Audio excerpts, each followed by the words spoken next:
Bien,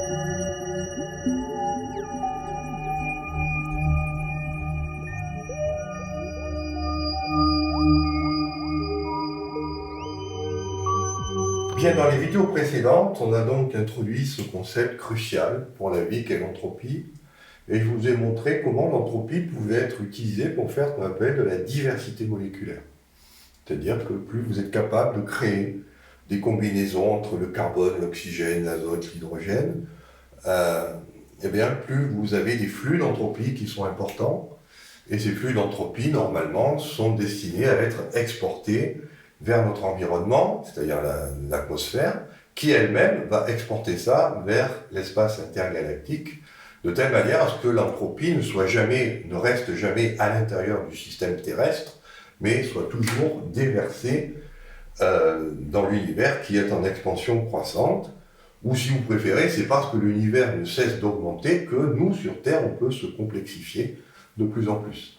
Si jamais ce processus d'expansion de l'univers s'arrêtait, eh bien, on stagnerait dans l'évolution parce qu'on n'aurait plus la possibilité d'exporter toute cette entropie, parce que je vous rappelle que quand vous voyez le nombre de molécules qu'on peut former, ça fait beaucoup d'entropie, et donc c'est pour ça qu'il faut beaucoup d'espace dans l'univers pour accueillir toute cette entropie, puisqu'on sait que l'entropie se répartit sur des niveaux d'énergie qui sont pilotés par les considérations de mécanique quantique, c'est-à-dire que cette matière, en fait, ce n'est pas des atomes et des molécules, c'est plus des vibrations, et que ces vibrations donnent naissance, lorsqu'on les emprisonne dans des cages de potentiel, à des énergies déquantifiées, et qu'on a une loi qui dit que plus le volume est grand, plus l'écart entre les niveaux d'énergie est petit, donc plus on peut mettre d'entropie pour le même quantité d'énergie.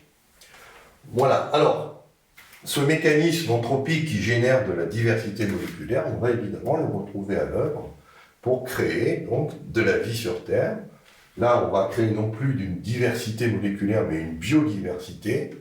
Donc, des bactéries, alors tout d'abord des archées ou des bactéries qui sont les premiers êtres qui sont apparus, et puis ensuite des eucaryotes qui vont en fait être de la cosymbiose entre certaines bactéries ou des archées qui vont avaler, qui vont se phagocyter mutuellement pour créer des eucaryotes qui sont en fait les cellules qu'on retrouve dans tous les tissus des organismes multicellulaires. Voilà, alors d'un point de vue pratique, le cycle abiotique qu'on a introduit dans la vidéo précédente, basé sur 3 molécules qui sont le oxygéné, le pyruvate et le glyoxylate, a cet avantage d'échapper à ce dogme. Parce qu'il y a un dogme en biologie qui dit que toute cellule doit provenir d'une autre cellule.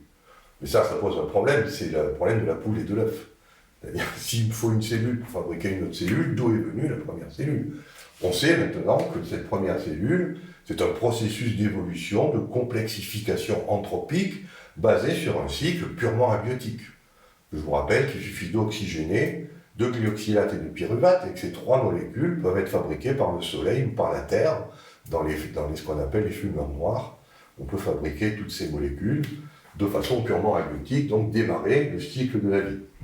Ça a aussi comme conséquence, comme on l'a vu dans d'autres vidéos, comme l'oxygène et l'hydrogène sont les 2 substances les plus abondantes de l'univers, que s'il y a de la vie sur d'autres planètes, il y a de très fortes chances qu'elles soient de même type que celles qu'on observe ici. C'est-à-dire qu'on ne va pas trouver une vie sur le silicium ou une vie sur l'uranium. Ça n'a pas de sens, parce que c'est des éléments qui sont extrêmement rares à l'échelle cosmique. Donc il y aura forcément de l'oxygène, de l'hydrogène, de l'eau, d'où, une cellule est faite d'abord d'eau, et puis après, si vous regardez les éléments qui suivent, en abondance, c'est le carbone et l'azote. Donc forcément de la matière organique. Donc on sait que la vie, si elle est apparue sur cette planète, elle est apparue sur d'autres planètes, et sûrement suivant des mécanismes qui sont très similaires. Voilà, alors, on s'est posé la question de savoir quelle était la taille minimale d'une cellule vivante, et cette question, elle a mis une réponse. Il faut évidemment, pour qu'elle puisse se reproduire, de l'ADN. Pour qu'elle puisse fabriquer des protéines via des ribosomes, il faut de l'ARN, et donc une combinaison d'ARN et de protéines qu'on appelle le ribosome pour tricoter toutes les protéines. Et quand on regarde les tailles minimales, eh bien on voit que C'est un volume qui est compris entre 0,014 et 0,06 mètres cubes, c'est-à-dire qu'on a une longueur minimale qui est de 0,3 à 0,4 microns. C'est à partir de cette taille qu'on peut considérer qu'on peut avoir suffisamment d'espace pour que la vie, avec ses cycles métaboliques, se mette en route. En dessous de 0,1 micron, c'est dur. C'est-à-dire qu'il n'y a pas suffisamment de volume disponible pour que tout ça se mette en place. Et à ce moment-là, ce qu'on sait, c'est qu'en dessous de cette taille, c'est plutôt des virus qui sont là, plutôt que des bactéries qui sont déjà des êtres vivants à part entière, autonomes. Voilà, au niveau du vocabulaire, on fait la distinction entre les prokaryotes et les eucaryotes. On utilise donc le mot karyote qui veut dire karyon, qui en grec veut dire noyau.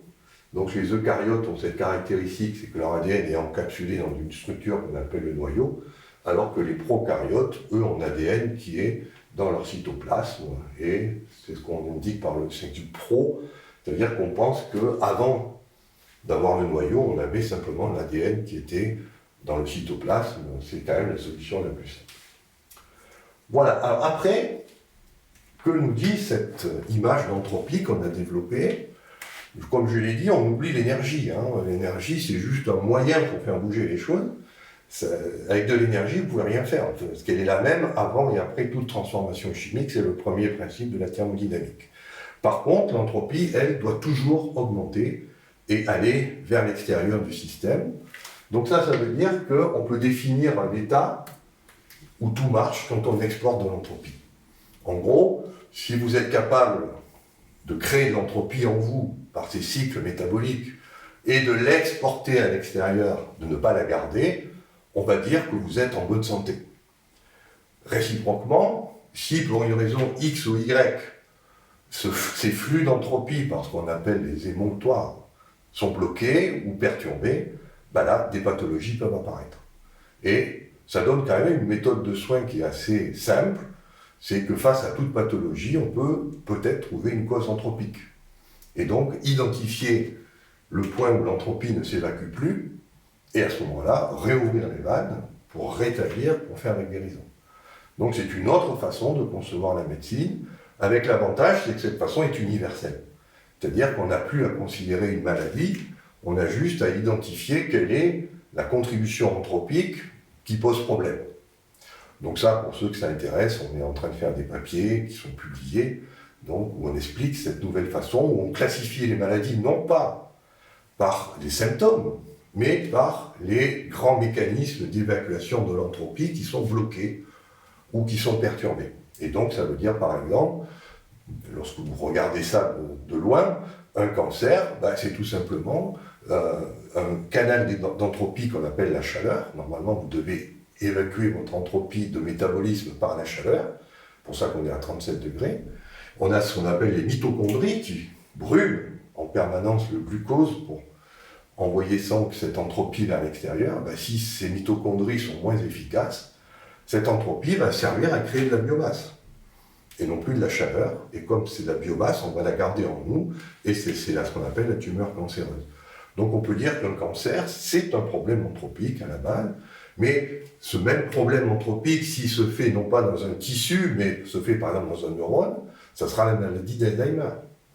Donc on aura une classification des maladies qui est sur un principe universel et pas simplement sur une collection de symptômes qui peuvent être plus ou moins contradictoires. Alors, la santé, c'est un vaste problème. Donc il y a des organismes qui sont chargés de vous maintenir en bonne santé, de faire de la recherche scientifique. Et c'est là où on est un petit peu surpris de voir que vous soyez donc à l'Organisation mondiale de la santé, à l'INSERM, ou même dans les grands laboratoires pharmaceutiques, on ne vous parle jamais d'eau, on ne vous parle jamais d'entropie. C'est-à-dire qu'on raisonne avec des choses qui sont parfaitement déshydratées, et en plus, on n'utilise que le langage de l'énergie. Donc il ne faut pas s'étonner, quand vous utilisez l'énergie et non pas l'entropie, et que vous oubliez l'eau dans votre raisonnement, que vous ayez des problèmes d'efficacité. Par exemple, le cancer, ça fait des années qu'on essaye de lutter contre cette maladie, il n'y a pas de progrès. Il n'y a pas de progrès, peut-être, parce qu'il faudrait commencer à regarder ça par le bon bout, l'entropie, l'eau, et non pas par le fait qu'il y a un dysfonctionnement génétique ou que vous avez des problèmes d'énergie dans une cellule. Il n'y a pas de problème d'énergie dans une cellule, il n'y a que des problèmes comment évacuer l'entropie qu'on génère en permanence. C'est ça le problème de base de la vie. On le voit très bien aussi dans le schéma général d'un organisme vivant. Si on oublie tous les détails sordides de la matière organique, la matière organique, elle est là pour créer ce qu'on appelle un tube, et à l'intérieur de ce tube, il faut faire passer de l'eau et des ions. C'est ça le truc. Parce que c'est dans ce flux d'eau et dans ce flux d'ions que vous pouvez entraîner l'entropie, avoir de grands flux d'entropie qui vont d'une part permettre de faire de la biomasse, mais aussi d'évacuer, par ce qu'on appelle les émonctoires, toute l'entropie excédentaire, puisque je vous rappelle que dans l'équation de la vie, A égale B plus C plus D, il y a B la biomasse, c'est-à-dire je me fabrique moins, mais il y a aussi D qui est le déchet. C'est-à-dire en me fabriquant moins, je génère des déchets qu'il faut évacuer vers l'extérieur. C'est pour ça qu'il y a des émonctoires pour évacuer cette entropie, et que tout système qui perturbe le flux d'eau ou le flux d'ions, les ions sont là pour créer de l'électricité, de l'électromagnétisme, tout processus qui perturbe ce flux perturbera les flux d'entropie et donc on tombera malade.